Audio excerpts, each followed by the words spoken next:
আগের দিন রাত থেকে সানাই বাজছিল। সানাইয়ের সুরে মনটা আমার বেদনায় ভরে উঠেছিল। আমার প্রেমিকা পারমিতা, ওরই বিয়ে, 12 বছরের একটা প্রেম, তারই পরিসমাপ্তি ঘটে গেল।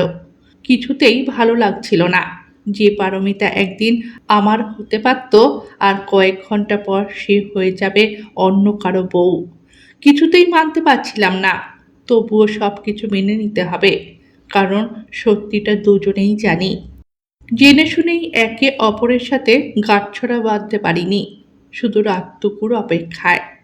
পরের দিন সকালের ট্রেনেই আমাকে চলে যেতে হয়েছিল আমার কর্মস্থলে। পারমিতার সাথে প্রেমটা দীর্ঘদিনের। স্কুল জীবনের প্রভাতী বেলায় আমার কৈশোরের কালের সঙ্গী পারমিতা। তখন আমার ক্লাস 8। পারমিতাকে ভীষণ ভালো লাগতো। ভালো লাগাটা যে কবে ভালোবাসায় পরিণত হয়ে গিয়েছিল বুঝতেই পারিনি। পারমিতাকে আমি পারু বলে ডাকতাম। আমাদের এই প্রেমটা দুই বাড়ি থেকেই জানতো। কলেজ ইউনিভার্সিটির পাঠ কমপ্লিট করলাম দুজনেই। তারপর আমি চাকরি পেয়ে গেলাম কলেজে, একেবারে উত্তরবঙ্গে পোস্টিং।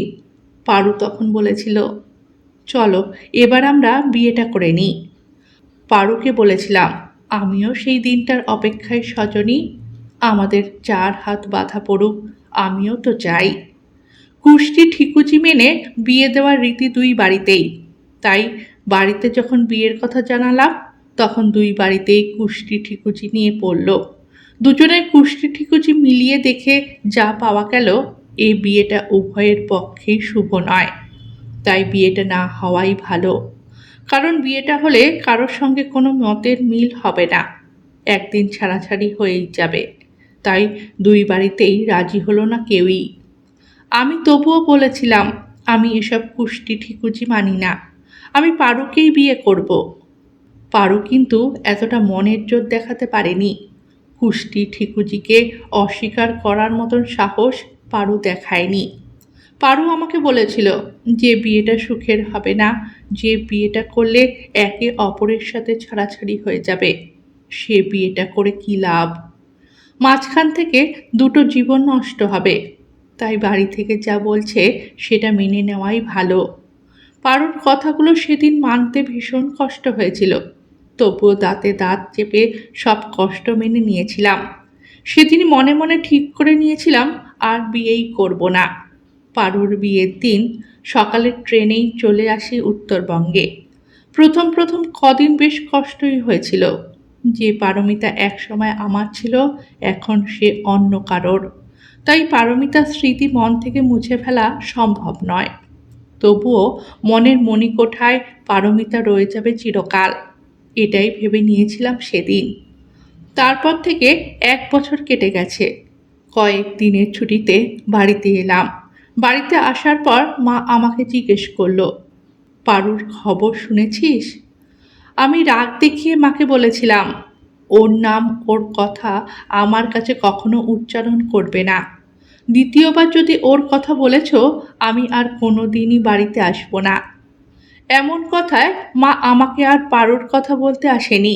এমন ভাবখানা দেখালাম, মায়ের পুরো কথাটা যেন শুনতেই চাইছি না। কিন্তু মনে মনে একটা সুপ্ত ইচ্ছে থেকেই যায়। মুখে যতই বলি পারুর খবর নেব না, মন কিন্তু মানতে চায় না। পরে অবশ্য বন্ধুর মারফত জেনেছিলাম, সেদিন পারুর বিয়েটা হয়নি। কারণ বিয়ের দিন সকালে পারুর বাবা মারা যান হার্ট অ্যাটাকে। এই অবস্থায় বাড়ির আত্মীয় স্বজন পারুকে বলেছিল, যেন তেন প্রকারে বিয়েটা হয়ে যাক, কেননা লগ্ন ভ্রষ্ট হতে হবে। পারু সেসবের তোয়াক্কা না করে বলেছিল, আজ যাই হোক, অন্তত আজকের এই দিনে আমি বিয়েটা করতে পারবো না। আর বিয়েটা যখন কুষ্টি ঠিকুজি মিলিয়েই হচ্ছিল, তখন কেন এ অঘটন ঘটলো আজ? আমি আর কিচ্ছু বিশ্বাস করি না। পাত্রপক্ষ সেদিন পারুর এই মানসিক অবস্থায় পাশে না থেকে বরং ওই দিনেই অন্য পাত্রীর সন্ধান করে বিয়ের পর্ব সম্পন্ন করেছিল। মাস 6 মতো পারু নিজের বাড়িতেই ছিল। তারপর একদিন ওর মাকে নিয়ে বাড়ি ছেড়ে কোথায় যে চলে গিয়েছিল, সেটা কেউ আর আমাকে বলতে পারেনি। তারপর থেকে কেটে গেছে 30 বছর। আজ নীলাক্ষীর বিয়ে। আমি নীলাক্ষীর জন্মদাতা নই, তবুও পিতৃত্বের দাবিদার আমি। নিজের বাবার কাছে যতটা আবদার করতে পারত, তার সবটুকু নীলাক্ষী আমার কাছেই করে। কারণ আমি কথা দিয়েছিলাম বন্ধুকে, নীলাক্ষীকে আমি আমার কাছে রাখবো। নীলাক্ষীর কোনো অযত্ন হবে না। এই নীলাক্ষী আসলে আমার খুব কাছের বন্ধু অনিকেতের একমাত্র মেয়ে।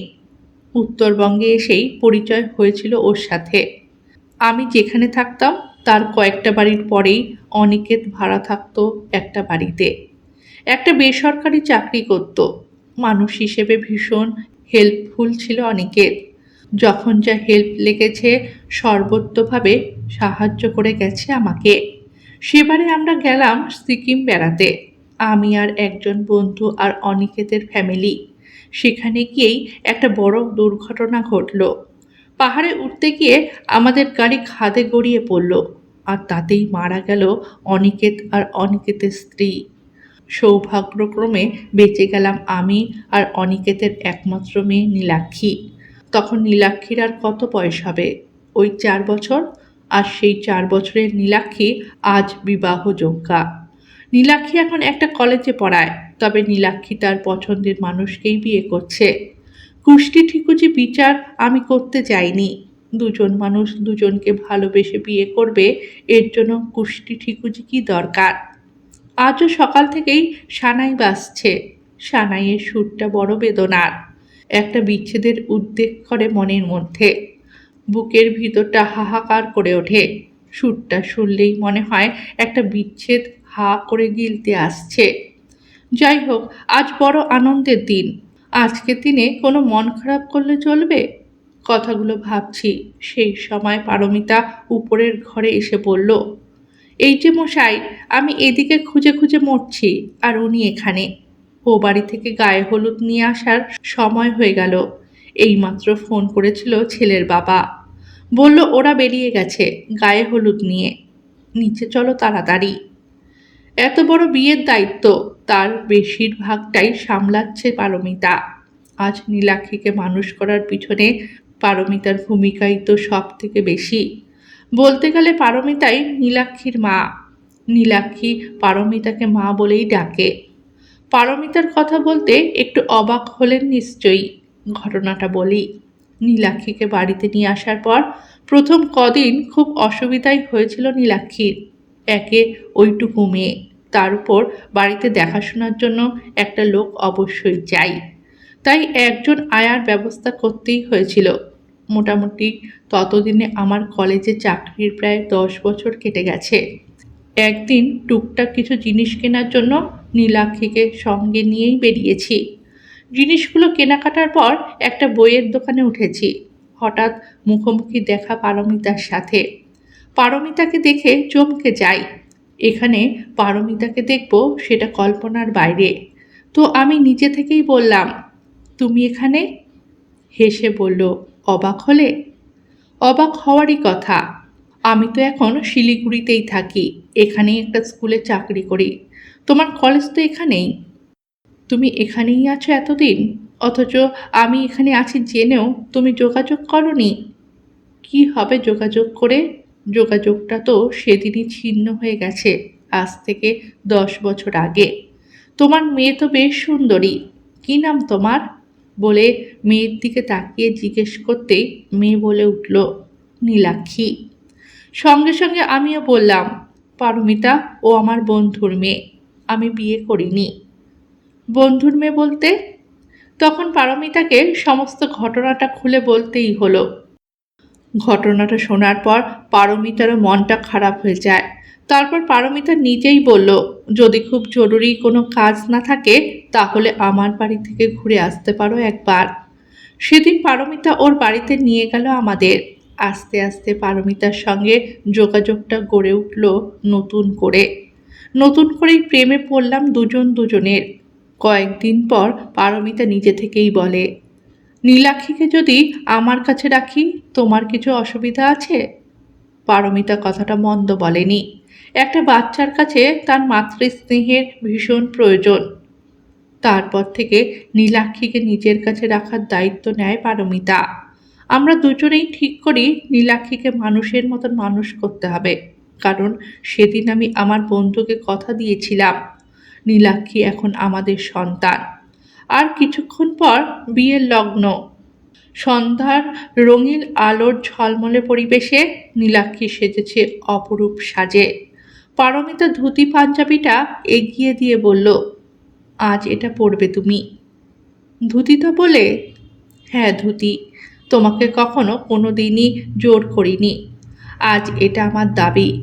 মেয়ের বিয়ে বলে কথা, তোমাকে তো আর কখনো ধুতি পরে বর্বর সাজে দেখতে পাবো না, তাই আজকের এমন শুভ দিনে তুমি ধুতি পাঞ্জাবি পরবে।